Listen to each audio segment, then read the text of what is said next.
আবারও একটি উইকেন্ড ট্রিপে আমরা 4 জন মিলে বেরিয়ে পড়লাম। আমরা আজ যাচ্ছি ঘাটশিলা। এই ব্লগটা কিন্তু একটু অন্যরকম হতে চলেছে। আমরা নিজেরা দারুণভাবে একটু এনজয় করেছিলাম, তো সেইগুলোই আপনাদের সঙ্গে একটু শেয়ার করে নিলাম। এক ঝলক একটু দেখে নিই চলুন। সিদ্ধেশ্বর টেম্পলে উঠছি, হাঁপিয়ে উঠেছি। সত্যি অনেকটা উঁচুতে মন্দিরটা অবস্থিত।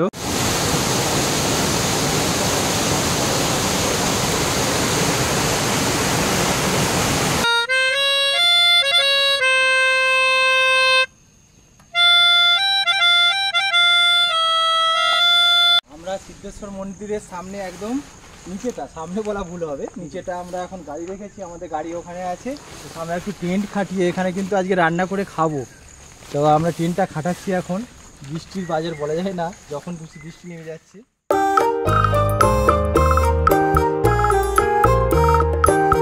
আমাদের যে হাওয়া বদলের জায়গা হিসেবে পরিচিত ঘাটশিলাতে।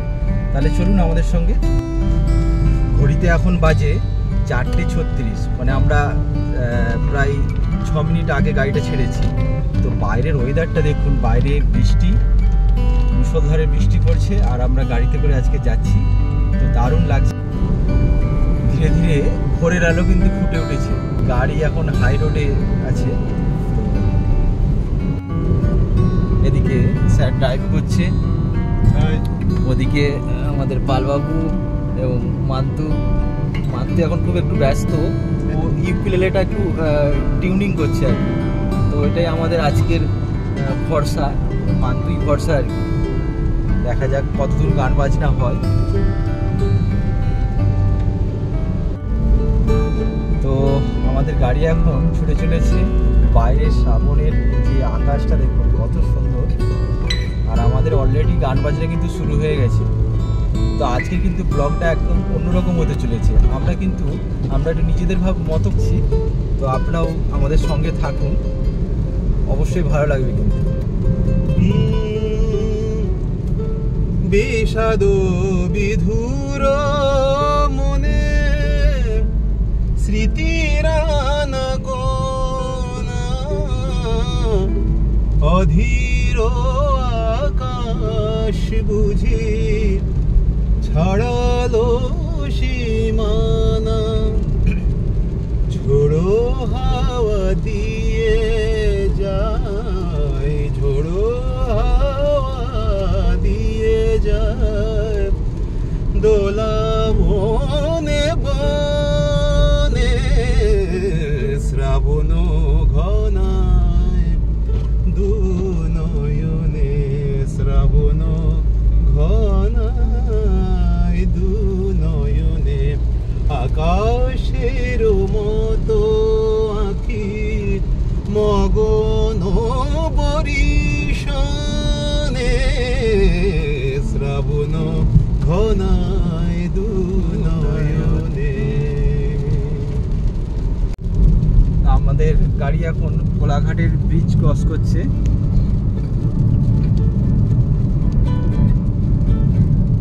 আজকে বৃষ্টির জন্য কিন্তু বাইরে গাড়ি ঘোড়া অনেক কম, আর এই রাস্তাটা দারুণ ফাঁকা ফাঁকা লাগছে, দারুণ লাগছে কিন্তু। বাঁদিকে কিন্তু দীঘার লাইন, আর আমরা সোজা খড়গপুর হয়ে বেরিয়ে চলে যাব। সোজা রাস্তাটা খড়গপুরের দিকে যাচ্ছে। আমরা এখন চলে এসেছি খড়গপুর, সোজা মুম্বাই। ওটা আপনার চলে যাচ্ছে, আপনার ওই যেটা বাতাসে পুরীর দিকে চলে যাচ্ছে। পুরী, হ্যাঁ, ওই নিচে চলে যাবে। তো আমরা এখন চৌরঙ্গির সামনে, টাউন ঢুকে যাচ্ছে। বাঁ দিক দিয়ে খড়গপুর টাউন, আর ডান দিকে আমরা চলে যাচ্ছি। ডান দিকে মেদিনীপুর, আমরা সোজা চলে যাচ্ছি। ডান দিকটা হচ্ছে মেদিনীপুর, এই দিকটা ডান দিকে মেদিনীপুর, আর আমরা এখন যাচ্ছি ঘাটশিলার দিকে। তো আমরা এখন ঠিক খড়গপুরটা ক্রস করেই একটা ফাঁকা জায়গায় দাঁড়িয়েছি। শাল গাছের জঙ্গল দারুণ লাগছে, আর বর্ষাতে একদম সবুজে সবুজ হয়ে আছে। আমরা সবাই আমাদের পুরো মান্তু, স্যার, পালবাবু, আমাদের সবাই মিলে আমরা দাঁড়িয়েছি। একটা ছোট্ট টি ব্রেক দেবো এখানে। আমরা কিন্তু দাঁড়িয়ে টি ব্রেকটা নিচ্ছি। অসাধারণ লাগছে আমাদের হোমমেড টি। আর ওই দিক দিয়ে ট্রেন যাচ্ছে। পূর্ব দৃশ্য, দুদিকে কালো পিচের রাস্তার মাঝখানে দেখুন ফুলগুলো দারুণ, একদম বর্ষাতে, আর প্রতিটা গাছ একদম সবুজে সবুজ হয়ে উঠেছে। দেখুন এই ফুলের গাছগুলো দেখুন, সত্যি অসাধারণ লাগছে। আমরা এখন লোধাশুলির জঙ্গলের মাঝখান দিয়ে যাচ্ছি। তো দুদিকে একদম শাল গাছের জঙ্গল, আর বর্ষাতে তো বলার অপেক্ষায় রাখে না, গাছগুলো একদম সবুজ হয়ে আছে, সবুজের সমাহার। সবুজের সমাহারের মাঝখান দিয়ে আমরা চলেছি এখন।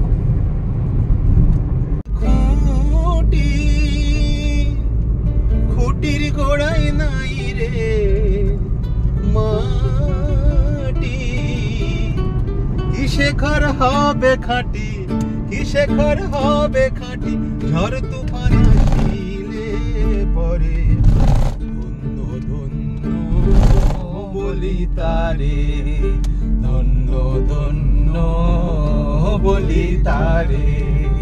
বেঁধেছি এমন ঘর, বেঁধেছি এমন ঘর, শূন্যের ওপর উঁচা করে, ধন্য ধন্য বলি তারে, ধন্য ধন্য বলি তারে। সাধারণ আমাদের গানও জমে গেছে, আর বাইরের পরিবেশটাও দারুণ, শুধু সাদা সাদা ফুল হয়ে আছে, সাদা ফুল। বর্ষা আমি দিদা পাখির পায় কেমনি আসে যা, খাঁচার ভিতর অজিত পাখি কেমনে আসে যায়, তারে ধরতে পারলে মনো বেড়ি, ধরতে পারলে মনো বেড়ি, দিতাম পাখির পায় কেমনে আসে যায়। আমরা প্রায় বহরাগোড়ার সামনে চলে এসেছি। দূরে কিন্তু পাহাড়ের রেঞ্জটা দারুণ দেখা যাচ্ছে। দেখুন পাহাড়ের রেঞ্জটা দারুণ আসছে। আমরা ধীরে ধীরে এগিয়ে চলেছি ঘাটশিলার দিকে। আমরা হাইওয়ে থেকে বাঁ দিকে ঘাটশিলার দিকে আবার যাচ্ছি। ঘাটশিলা দেখাচ্ছে এখান থেকে 4.5 কিলোমিটার। আমরা চলে এসেছি কিন্তু ঘাটশিলা, আমাদের আজকের থাকার জায়গা জয় মা সন্তোষী গেস্ট হাউসের একদম সামনে, আর সুবর্ণরেখা নদীর ধারে। সুবর্ণরেখা নদী, আর তার সামনে কিন্তু জয় মা সন্তোষী গেস্ট হাউস।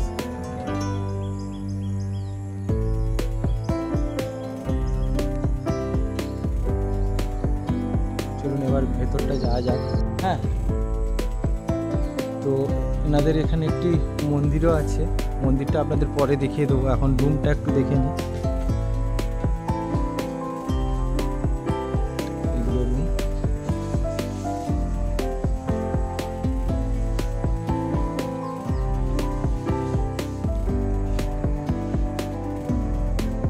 তো একটা রুম, রুমগুলো মোটামুটি খারাপ না।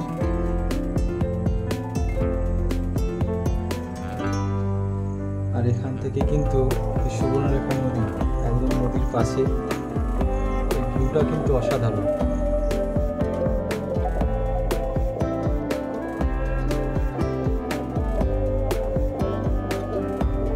এইবার আমরা হোটেলে সমস্ত লাগেজ রেখে ফ্রেশ হয়ে কিন্তু আমরা বেরিয়ে পড়লাম আমাদের সাইট সিইং এর উদ্দেশ্যে। এখন আছি রামকৃষ্ণ মঠের সামনে। আমার আগের ভিডিওতে ছিল, আর আমরা ঢুকছি না রামকৃষ্ণ মিশনটা, তো আপনাদেরকে বাইরে থেকে আমরা দেখিয়ে দিচ্ছি। দেখুন রামকৃষ্ণ মিশন,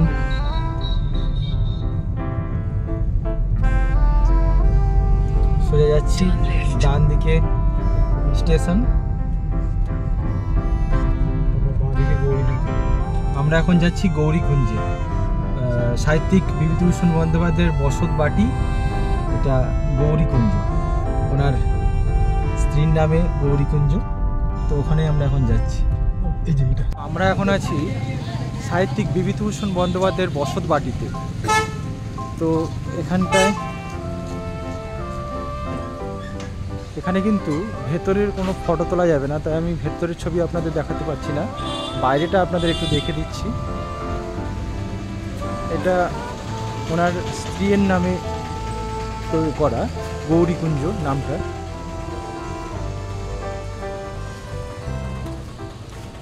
এখানে প্রতি দেয়ালে সুন্দর দারুণ ওনার লেখাগুলো এখানে পেন্টিং করা আছে।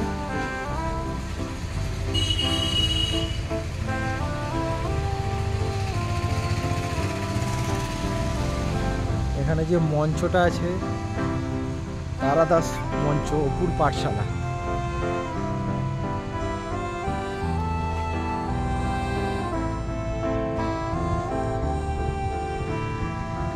তো এখানে 2 বছর আগে এসেছিলাম, তো এখানে আম গাছটা তখন জীবিত ছিল, এখন কিন্তু আম গাছটা মারা গেছে, যেটা বিভূতিভূষণ বন্দ্যোপাধ্যায় আম খাওয়ার জন্য ভাই নূর বিহারীকে এই আম গাছটা লাগিয়েছিলেন। এই আম গাছটা এখন মারা গেছে। ভেতরে ফটো তোলা নিষেধ, তাই আমরা ভেতরের ছবি আপনাদের দেখাতে পারছি না, তবে ভেতরে কিন্তু স্টিল ছবি আপনারা নিতে পারেন। স্টিল ছবি আপনাদের একটু দেখিয়ে দেবো। ভেতরে বিভূতিভূষণ বন্দ্যোপাধ্যায়ের সমস্ত স্মৃতি বিজড়িত জিনিস রাখা আছে, ছোট্ট মিউজিয়ামের মতো ওখানে করা আছে, সেজন্যই ওখানে ছবি তোলা যাবে না। আর অবশ্যই ঘাটশিলা আসলে কিন্তু এই স্পটটাকে ভিজিট করবেন। আমরা এখন যাচ্ছি রাতমোহনাতে।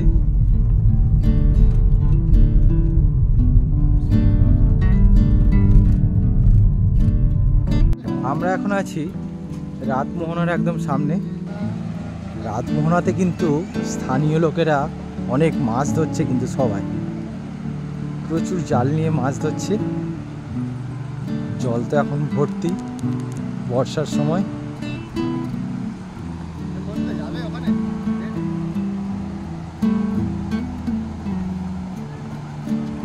চলুন আপনাদেরও একটু দেখাই মাছ ধরার দৃশ্য।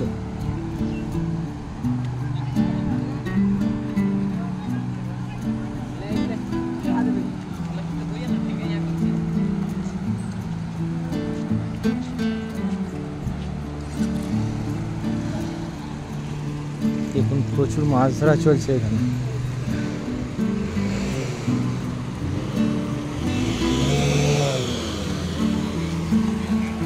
মাছ ধরেছে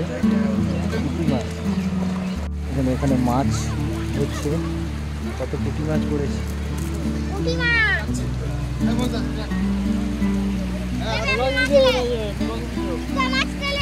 আর রাতমোহনার পাশেই এখানে একটি কিন্তু সুন্দর ঝর্ণা দেখতে পাবেন। তো বর্ষার সময় আসলেই কিন্তু এই ঝর্ণাগুলো খুব ভালো দেখা যায়, অন্য সময় এত জল থাকে না, বর্ষাতে কিন্তু জল একদম ভর্তি থাকে। তো আমরা এখন আছি রাতমোহনার সামনে, দারুণ একটি ঝর্ণা। তো এখানে কিন্তু মাছ ধরাও চলছে, আর এদিকে সুন্দর একটি ঝর্ণা।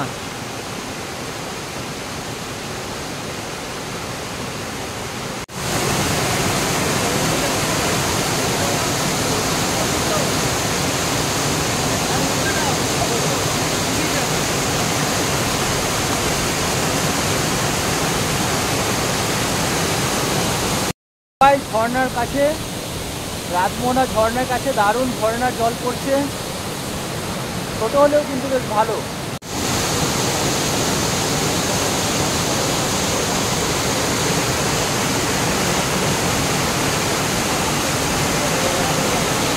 আমরা এখন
তো এখানে সিদ্ধেশ্বর প্রাচীন শিব মন্দির 370 মিটার, এখনও আমাদেরকে যেতে হবে 370 মিটার।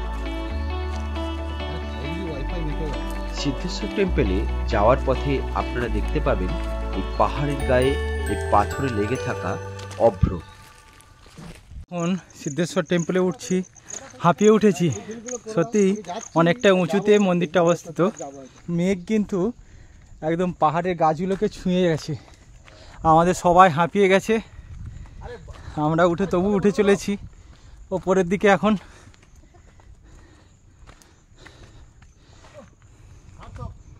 অসাধারণ ভিউ এখানটায়। সত্যি বর্ষাকালে একবার আসতেই হয়, প্রতিটা ঋতুতে কিন্তু যে যার নেচার পাল্টায়। তো বর্ষার ঋতুতে সত্যি অসাধারণ লাগছে ভিউটা। আমরা সবাই হাঁপিয়ে গেছি মোটামুটি সবাই। হ্যাঁ, এরা রোজই উঠছে তাই এরা হাঁপাচ্ছে না, কিন্তু আমরা হাঁপিয়ে গেছি। আমরা সবাই এখন হাঁপিয়ে গেছি। তো স্যার বলুন, পালবাবু স্যার বলুন, কিছু বলুন, কেমন কি লাগছে বলুন। এ তো ভাষায় প্রকাশ করা যাবে না, যা দেখছি এ তো বাকরুদ্ধ হয়ে যাচ্ছি। সেটাই, মানে এই যে কষ্টের মধ্যে রবীন্দ্রনাথের সেই কথা, হ্যাঁ আমার এই পথ চলাতেই আনন্দ। সত্যি এই যে কষ্টের মধ্যে যে আনন্দ আমরা পাচ্ছি, হ্যাঁ জীবন বোধটাকেই পরিবর্তন করে দিচ্ছে। আমাদের কলকাতা থেকে মাত্র 3 ঘন্টা 3.5 ঘন্টা দূরেই আপনারা কিন্তু এত সুন্দর একটি জায়গা পেয়ে যাবেন, অতি অল্প খরচের মধ্যে, অতি অল্প খরচে এবং এত আনন্দ। পাহাড়, নদী, ঝর্ণা একসঙ্গে পেয়ে যাবেন, সত্যিই অসাধারণ। আমরা মোটামুটি এখনো মন্দিরে এখনো অনেকটা দূরেই হেঁটে চলেছি, দেখা যাক।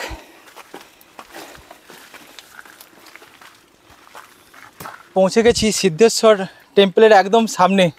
আমরা সত্যি বাবার দর্শন পেয়েছি, আর ওই দিকটা পাহাড় কি সুন্দর অপূর্ব লাগছে। মানে একদম বর্ষার যে সত্যি প্রতিটা ঋতুতে তার পাহাড় তার আলাদা বৈচিত্র্য আমরা দেখতে পাই। ওদিকে পাহাড়টা দেখুন, সত্যি অপূর্ব লাগছে। মেঘগুলো পাহাড় ছুঁয়ে যাচ্ছে, কি অসাধারণ লাগছে। আপনারা না এলে সত্যি এটা ভাষায় প্রকাশ করা যায় না। স্যার কেমন কি লাগছে বলুন। মানে যেটাই বলবো সেটা কম বলা হবে আর কি। প্রথমেতে বলি, এটা আমাদের সাহিত্যিক বিভূতিভূষণ বন্দ্যোপাধ্যায়ের বাড়ি হয়ে এলাম। একদম, তিনি কেন যে এখানে ছিলেন হাওয়া বদলের জন্যে, ভীষণ সুন্দর একটা অ্যাডভেঞ্চারাস এবং মানে একটা জলবায়ু ভীষণ মনোরম প্রকৃতি, এবং এখানে চাঁদের পাহাড়, ফুলডুঙরি পাহাড় লিখেছিলেন। সমগ্র পরিবেশটা দেখে মনে হচ্ছে চাঁদের পাহাড় আরও যত অ্যাডভেঞ্চারাস বা মানে হরর স্পেশাল যে সমস্ত মুভিগুলো হয় বা তার জন্য যে সাহিত্যিকরা যে লেখাগুলো লেখেন, এই জায়গাগুলো তার জন্য একেবারে আদর্শ যায়। এবং আমাদের একটু কষ্ট হলেও সেই কষ্টটা আমরা এতটুকু অনুভব করতে পারছি না। এই মানে প্রকৃতির আনন্দকে আমরা বুকের মধ্যে নিয়ে আমরা বয়ে বেড়াচ্ছি। কখনো মেঘ, কখনো বৃষ্টি হচ্ছে, আবার কখনো এরকম ছিল। আমাদের পালবাবুর হাতে ছাতা রয়েছে, আবার এখানে দেখুন একদম রোদ ঝলমলে আকাশ, হ্যাঁ অপূর্ব ভাবে এনজয় করছি, ভীষণ ভালো লাগছে। আর ওদিকে তো আমাদের সিদ্ধেশ্বর, বাবা সিদ্ধেশ্বরের মন্দির। এখানে আসলে সত্যি মনটা কিন্তু ভরে যায়। আমরা 2 বছর আগে এসেছিলাম, তখন একটা অন্যরকম দেখেছিলাম, তখন মন্দিরটা অতটা ভালো ছিল না, কিন্তু এখন মন্দিরটা অনেক ডেভেলপড হয়েছে এবং এখানে অনেক সুন্দরভাবে এটা কি করা হয়েছে। এখান থেকে যে ওপর থেকে যে ভিউটা, এটাও আপনাদের দেখাবো। ওপর থেকে ভিউটাও কিন্তু মারাত্মক ভিউ।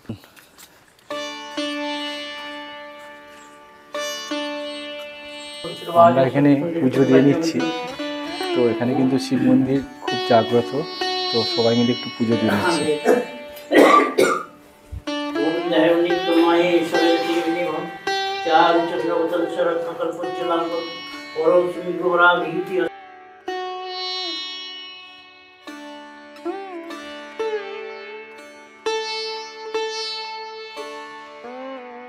বাবার পুজো দিতে পেরে সত্যি ধন্য মনে হচ্ছে নিজেদেরকে, ভাগ্যবান।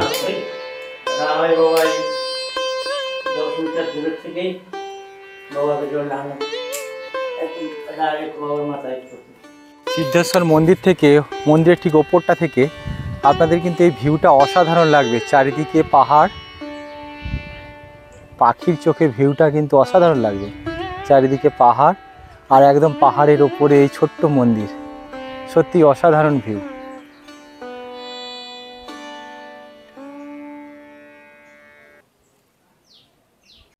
পাহাড়ের উপরে আকন্দ ফুল দেখুন, আর এই দেখুন পোকাপালা পঙ্গপাল, পঙ্গপালের একটা প্রজাতি, নামটা ঠিক বলতে পারছি না। রবীন্দ্র মাহাতো উনি কিন্তু এখানে দেখভাল করেন। হ্যাঁ, সারা বছর আমি দেখি।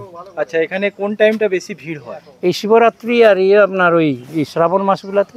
শ্রাবণ মাসেও ভিড় হয়? হ্যাঁ, আর শীতকালে। শীতকালে? শীতকালে মানে উৎসবের মতো, তখন প্রায় অনেক গাড়ি আছে আপনাদের কলকাতা থেকে। হ্যাঁ, আর যখন কষ্ট হয় না মানুষের কম, যাতে মানে সবাই উঠে আসেন। শীতকালটা একটু, হ্যাঁ শীতকালটা ঘোরাফেরা। ভাই জায়গা এনেছে, সামনের পাহাড়টা দেখুন কত সুন্দর। আমরা এবার ধীরে ধীরে নিচের দিকে নেমে চলেছি। সামনে যে ভিউটা দেখতে পাচ্ছেন, মানে এইটা কি বলবো, কোটি টাকা খরচ করলেও এই ভিউ পাওয়া যাবে না। কিন্তু এই সমস্ত জায়গার সন্ধান করে নিজেদেরকে সুস্থভাবে আসতে হবে এবং প্রকৃতির সৌন্দর্যের উপভোগ করতে হবে। শহরের ভীষণ কোলাহল এবং দূষণমুক্ত পরিবেশ যদি পেতে চান, এখানে প্রাণ ভরে অক্সিজেন নিয়ে যান। বাচ্চাটাকে দেখুন, ও কিন্তু লাঠি নিয়ে ও হাল ছাড়ছে না, ও কিন্তু মন্দিরে উঠে চলেছে। আমরা চারজন ঠিক আছি, দুখানা গাড়ি আছে, এবার মহিলারা দুখানা গাড়ি করে নেব। আমরা সিদ্ধেশ্বর মন্দিরের সামনে একদম নিচেটা, সামনে বলা ভুল হবে, নিচেটা আমরা এখন গাড়ি রেখেছি, আমাদের গাড়ি ওখানে আছে। আমরা একটু টেন্ট খাটিয়ে এখানে কিন্তু আজকে রান্না করে খাবো। তো আমরা টেন্টটা খাটাচ্ছি এখন, বৃষ্টির বাজার বলা যায় না, যখন বৃষ্টি নেমে যাচ্ছে, তাই টেন্টটা এখন রেডি করে নিচ্ছি। নিয়ে এসেছি যেগুলো আপনাদের আমরা দেখাচ্ছি, সেটা আপনারা দেখতে পাবেন। তো এতে বিভিন্ন রকম লাগেজ আছে, যেগুলো নেসেসারি আছে। এটা জলের বোতল আছে, এক পেটি আছে, ঠিক আছে। তো এটা মাইক্রোফোন আছে, আমরা গান বাজানো একটু ভালোবাসি। এটা ইউকুলেলে আছে, এটা আপনারা দেখতে পাচ্ছেন, ঠিক আছে। এই হচ্ছে আমাদের গাড়ি। এখান দিয়ে আমরা গেছিলাম মন্দিরে। তো আর ঠিক যেখান থেকে আমরা স্টার্টিং পয়েন্ট, সেখানে আমরা কিন্তু ট্রেনটা করেছি। অন্য জায়গায় করার প্ল্যান ছিল, কিন্তু সেটা এখন হবে না, কারণ আমাদেরকে রান্না করে খেতে হবে, ঠিক আছে। এখানে এমন লোকেশন যেখানে কোনো হোটেল টোটেল কিছুই নেই, শুধু চারটে গরু চড়ছে, একটা অটো দাঁড়িয়ে আছে, আমাদের গাড়িটা, দুটো গাইড, ছোট ছোট গাইড, আর আমাদের তিনজন, আমি নিয়ে চারজন, যেটা আপনারা দেখতে পাচ্ছেন এখানে আমরা করেছি। আপনাদেরকে ফোনটা দেখাই, স্পেসটা দেখাই, অনেকটাই স্পেস আছে। এটার ভেতর থেকে আছি, আমাদের দুটো রেসপেক্টিভ স্যার আছেন, গানের টিচার আছেন, রেসপেক্টিভ স্যার আছেন। তো একটুখানি আমরা আপনাদের এন্টারটেনমেন্ট দেওয়ার চেষ্টা করব।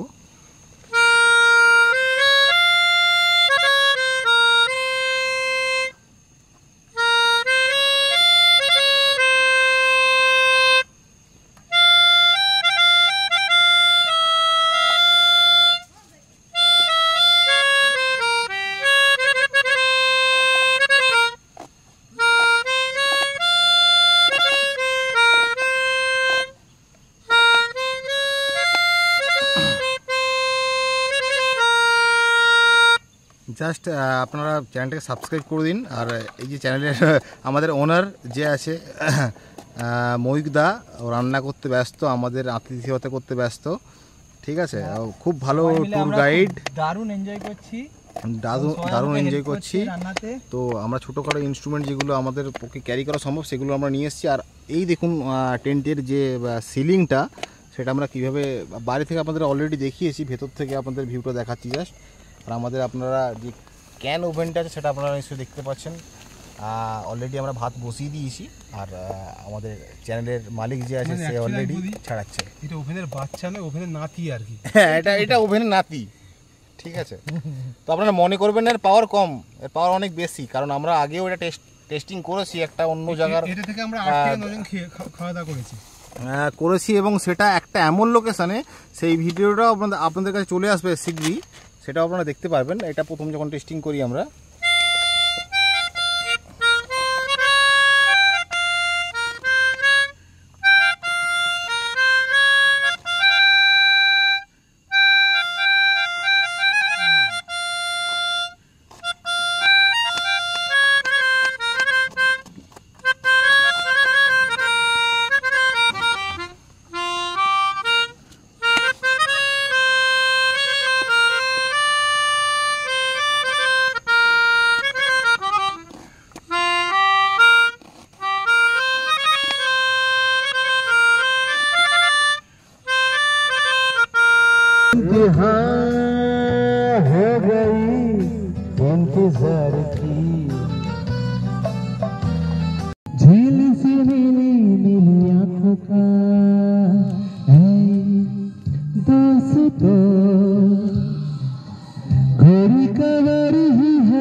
এইভাবেই আমরা কিছুক্ষণ গান বাজনার মাধ্যমে আনন্দ করে নিলাম।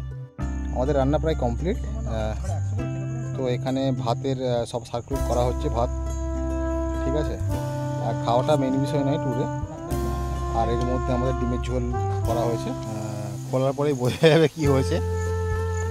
তো এই যে আমাদের টেন্ট, এই সিনারিওটা আপনারা একটু দেখুন। তো এখান দিয়ে আমরা যেখানে গেছিলাম ওই 5-6 কিলোমিটার দূরে সেখানটার মন্দির। আর আমরা ঠিক এখান থেকে, এই যে পয়েন্টটা থেকে, এখান থেকে অটো ফটো সবই যায়। এখান থেকে আমরা কিন্তু এখানে করেছি। আজ আমরা রান্না করেছিলাম ডিমের কারি এবং ভাত, তা দিয়ে বেশ জমিয়ে আমরা খাওয়া দাওয়া করলাম। খাওয়া দাওয়া সেরে আমরা সমস্ত কিছু গুছিয়ে আবারও বেরিয়ে পড়লাম আমাদের নেক্সট গন্তব্য জাদুগোড়া রঙ্কিনী মায়ের মন্দিরের উদ্দেশ্যে। এদিকে জামশেদপুর চলে গেছে, আমরা জাদুগোড়া রঙ্কিনী মায়ের মন্দিরের দিকে যাচ্ছি। আমরা এখন আছি জাদুগোড়া রঙ্কিনী মায়ের মন্দিরের সামনে একদম।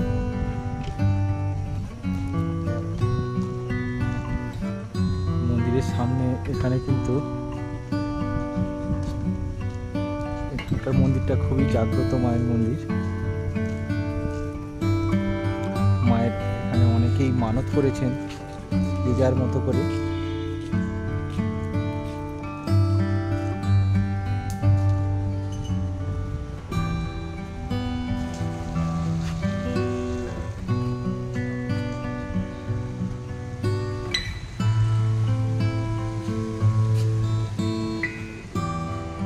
মন্দিরে পুজো দিতে হলে আপনারা কিন্তু এখান থেকে পুজোর সমস্ত কিছু জিনিসপত্র পেয়ে যাবেন, আর এখানে মন্দিরে পুজো দেবেন মায়ের মন্দিরে। এরপর আমাদের গন্তব্য ছিল গালুডি ব্যারেজ।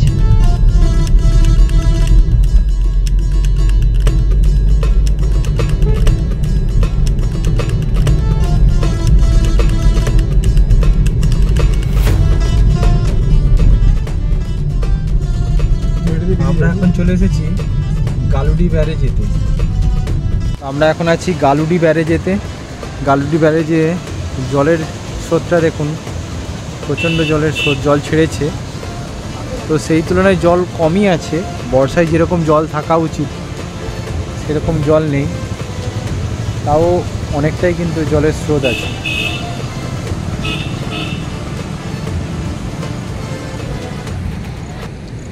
এই ব্যারেজেতে কিন্তু অনেকেই মাছ ধরছে, মাছ ধরে এখানে কিন্তু মাছ বিক্রি হচ্ছে।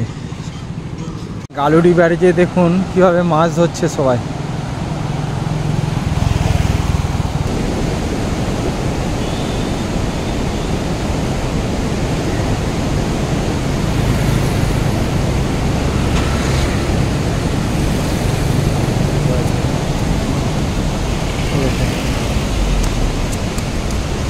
মাছ পড়েছে একটা। এরপর আজকে আমাদের শেষ গন্তব্য ছিল ফুলডুংরি পাহাড়। আমরা এখন ফুলডুংরি পাহাড়েতে উঠছি, ওখানে নিচেটাই আমাদের গাড়ি আছে, রেখে এখন এই ফুলডুংরি পাহাড়েতে উঠছি।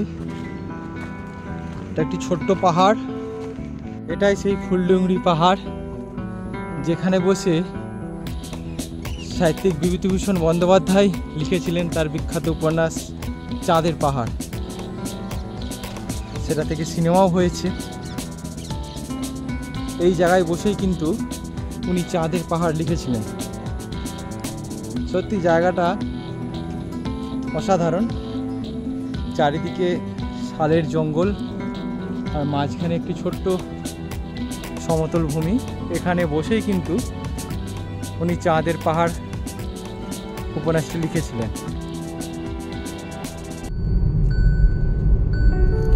তো ফুলডুংরি থেকে আমরা এখন হোটেলের পথে চলেছি, সন্ধে সন্ধে হয়ে গেছে, তাই আমরা এবার হোটেলে ফিরে যাচ্ছি। আজকের মতো ভিডিওটা আমি এখানেই শেষ করলাম। খুব তাড়াতাড়ি ফিরে আসছি ঘাটশিলা ভ্রমণের দ্বিতীয় পর্ব নিয়ে।